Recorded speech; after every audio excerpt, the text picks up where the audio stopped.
Bem-vindos ao nosso podcast jurídico da Advocacia Haddad Neto. Hoje vamos entender o que o STJ decidiu sobre o PERSE, o Programa Emergencial para o Setor de Eventos e Turismo. Com a gente, os advogados tributaristas Dr. Nicolau Abraão Haddad Neto e Dr. Robson Vieira, que escreveram um artigo jurídico muito esclarecedor sobre a questão da decisão do STJ, ocorrida nos dias 9 de abril de 2025 e 14 de maio de 2025, sobre o tema 1283, relativo a recursos repetitivos. Dr. Nicolau, o que exatamente foi julgado pelo STJ? Muito bem. Ao contrário do que se pode imaginar, o STJ não analisou todos os pontos controvertidos do PERSE, mas apenas dois pontos centrais. Primeiro, se as empresas optantes do Simples Nacional poderiam ou podem usufruir do PERSE, em relação ao qual o STJ concluiu que não pode. E segundo ponto, se é obrigatória a inscrição, entre aspas, prévia no Cadastur para se ter direito à alíquota zero em tributos federais. Coloquei aspas no termo prévia, porque a Corte entendeu que a inscrição no Cadastur é sim condição necessária, mas essa exigência deve observar os prazos legais definidos pela própria lei do PERSE, que, por sua vez, apresenta um longo período de possibilidade de ter sido feita a inscrição no Cadastur, ou seja, entre 18 de 3 de 2022 e 30 de 5 de 2023. Mais de 14 meses. Isso é o que, desde logo, ficou decidido pelo acórdão do STJ, não tendo sido enfrentada nenhuma particularidade que possa ter havido nesse período.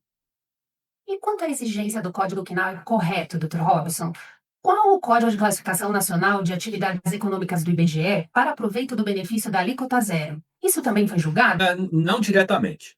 O STJ indicou que o CNAE é relevante, mas ainda não tratou da questão das exclusões arbitrárias que foram feitas após a edição da lei. O recado, contudo, foi muito claro.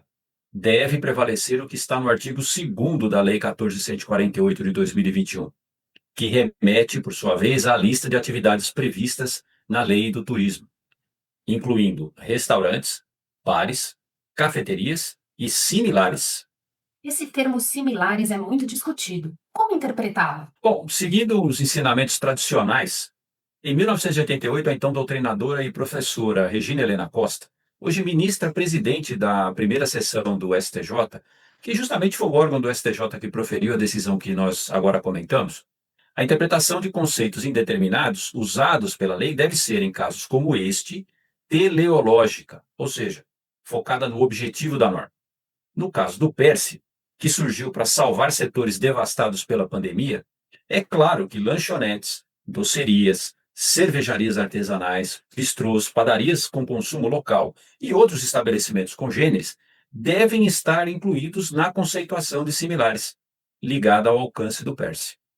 E quais os efeitos econômicos dessa inclusão mais abrangente, Dr. Nicolau? Olha, esses efeitos são enormes. O turismo tem um multiplicador econômico médio que varia entre 2,6 e 3,2 vezes. Só em 2020, estima-se que a retração do setor tenha retirado quase 400 bilhões de reais da nossa economia. Nós abordamos isso no nosso artigo, inclusive que o correto aproveitamento do PERSE pode sim impulsionar a recuperação econômica, assim como aconteceu com a chamada tese do século no STF, que apesar de ter trazido uma desoneração tributária, ter trazido crédito para os contribuintes, acabou reduzindo litígios e aumentando a arrecadação federal. E isso aconteceu de forma muito significativa. Para encerrar, qual é a mensagem central que o STJ passou? Que o cadastro para as atividades listadas na Lei do Turismo é sim uma condição constitutiva para o aproveitamento da alíquota zero do PERSE. E que a interpretação de tal benefício, mesmo no que diz respeito aos quinais aproveitados, está nas próprias leis respectivas, principalmente diante do espírito de proteção e recuperação econômica que norteou a lei do PERSE. Excelente! Agradeço aos doutores Nicolau e Robinson e a você, ouvinte. Até o próximo episódio do nosso podcast jurídico da Advocacia Haddad Neto.